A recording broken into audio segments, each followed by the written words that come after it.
तर अजून म्हणतायत ते काम आपले भूपेंद्र यादव हे त्या खात्याचे मंत्री आहेत. त्यांना आम्ही कॉन्टॅक्ट करण्याचा प्रयत्न केला. ते साऊथ आफ्रिकेमध्ये होते, परंतु संपर्क झाला. मी त्यांना सांगितलं की अशा अशा प्रकारे अनेकांचे जीव, लहान मुलं असतील, शेतकरी असतील, आमच्या माता भगिनी असतील, मुली असतील, त्यांचे झालेले आहेत आणि तिथं फार सर्व लोक अतिशय त्रासून गेलेले आहेत, वैतागलेले आहेत. तर त्याच्याकरता मग त्यांनी आम्हाला असं सांगितलं की त्यांना नसबंदीचं पकडून नसबंदी करायची, नंबर 1. नंबर 2, तिथं आता 125 बिबटे एका ठिकाणी त्यांना पकडून पिंजऱ्यामध्ये बंदिस्त करायचं, नंबर 2. आणि बाकीचे बिबट्यांना पण ते म्हणाले की मी तुम्हाला केंद्राचा निधी देतो, आपल्याला बिबटे पकडावेच लागतील. आता काहीतरी 51 बिबटे वनतारा का काय आहे ना, तिकडं देण्याचा निर्णय झालेला आहे.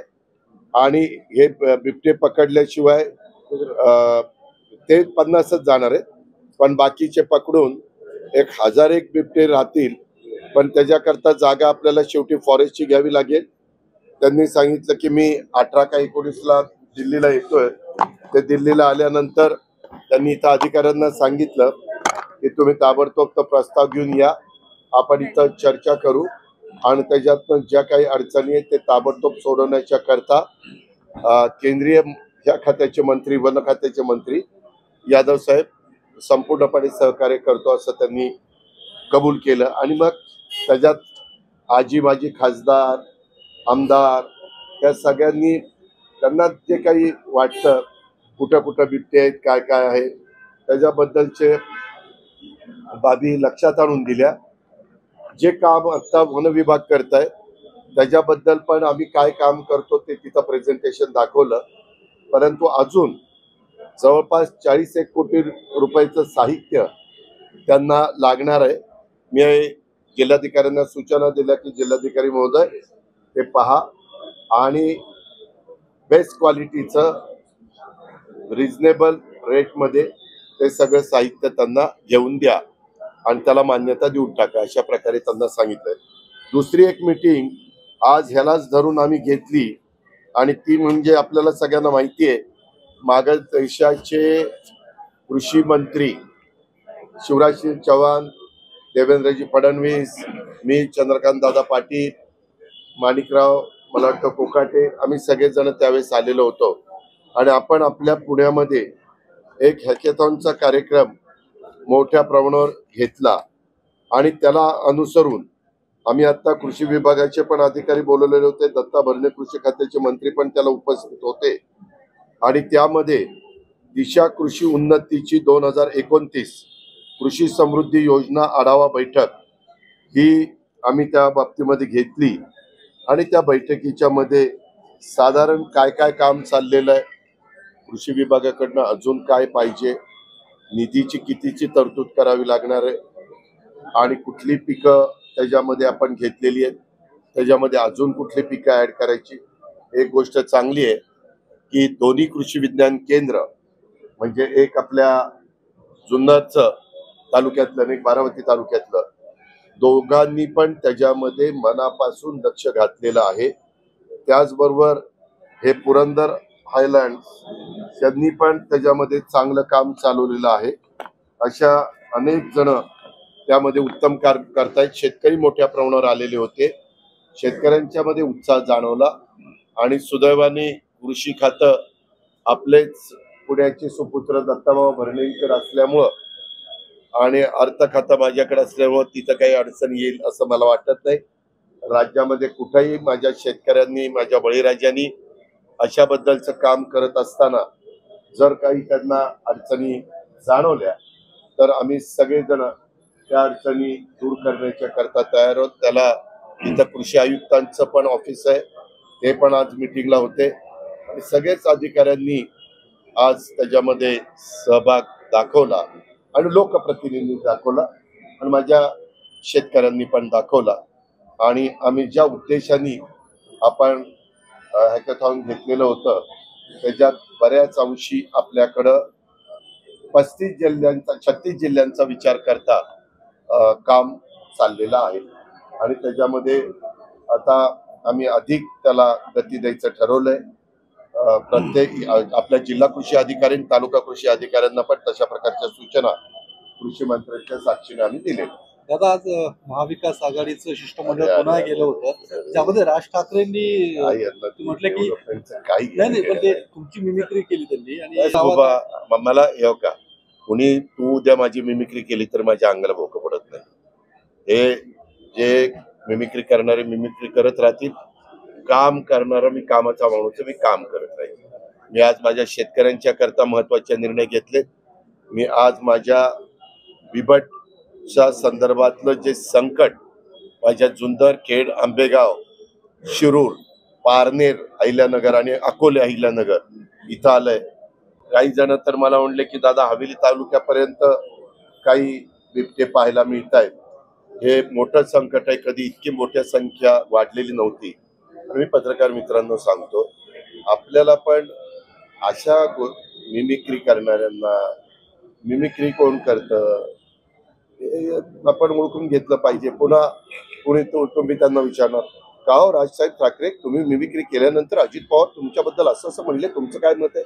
मला त्या तशाशी मला माझ्या पूरग्रस्त भागातल्या शेतकऱ्यांना दिवाळीच्या आत मदत कशी जाईल, माझ्या अडचणीतला बळीराजा त्याला ताबडतोब कशा पद्धतीनं आपल्याला पुन्हा उभं करता येईल आणि हे जे काही आम्ही काम हातामध्ये घेतलेलं आहे त्या कामामध्ये येणाऱ्या अडीअडचणी दूर करण्याच्या करता आम्ही लक्ष देतोय, देणार आणि ते काम करू. नाही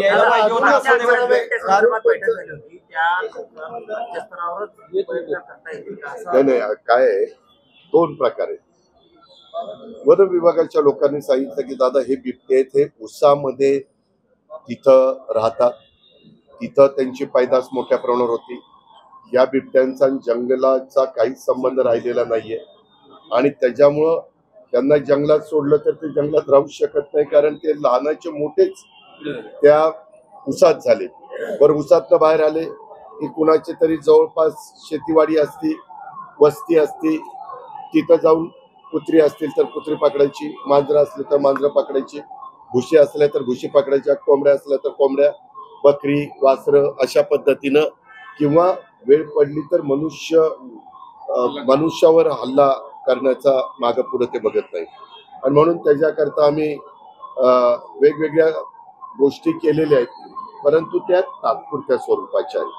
आपल्याला तिथून ह्यांचा बंदोबस्त करून त्यांना एका ठिकाणी त्यांना कुठेही न मारता त्या पिंजऱ्यामध्ये पकडून ठेवून त्यांना तिथं शेवटपर्यंत आपल्याला सांभाळावं लागणार आहे.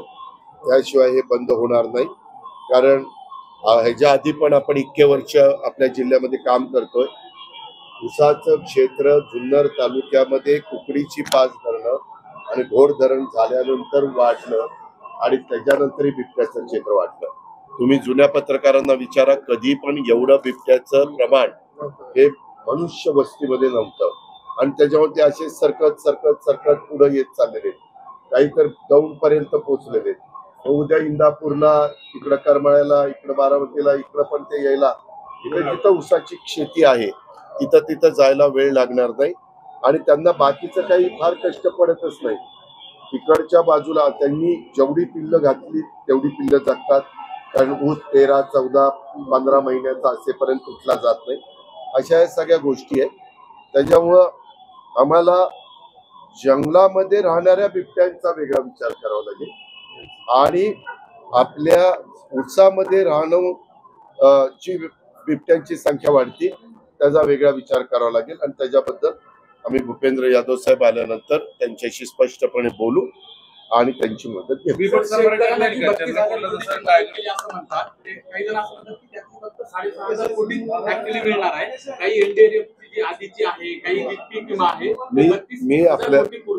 मी आपल्याला पैसे दिल्यानंतर दाखवून देईल की कुठल्या कुठल्या हेड खाली डीबीटी माझ्या शेतकऱ्यांना कशी झाली ती. कसं असतं, विरोधी पक्षात मी पण होतो कधी काळी.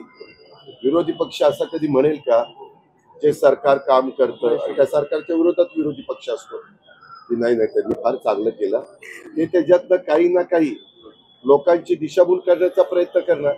पण तुम्ही एक पत्रकार मित्रांनो लक्षात घ्या, आजपर्यंत महाराष्ट्रामध्ये अशा प्रकारची जी काही नैसर्गिक संकट आली, गारपिटीचा असेल, अतिवृष्टीचा असेल, दुष्काळाचा असेल, अनेक प्रकारचा असेल, अवकाळी पावसाचा असेल, तर त्याच्यामध्ये दरडी कोसळण्याचं असेल वगैरे वगैरे, तर त्याच्यात सगळ्यात मोठं पॅकेज यावेळेस आम्ही दिलेलं आहे.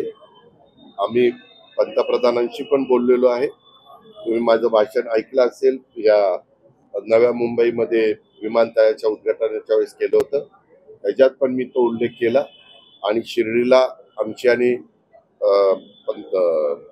गृहमंत्री महोदयांची तर मीटिंगच आदल्या दिवशी रात्री झाली आणि त्यांनी सांगितलं की मी टीम पाठवतो, तुम्ही त्या साधारण आपण अशा प्रकारची संकट महाराष्ट्रावर नव्हे तर देशातल्या कुठल्याही राज्यावर आल्यानंतर जे काही आपण मदत करणं गरजेचं आहे ते आम्ही करू.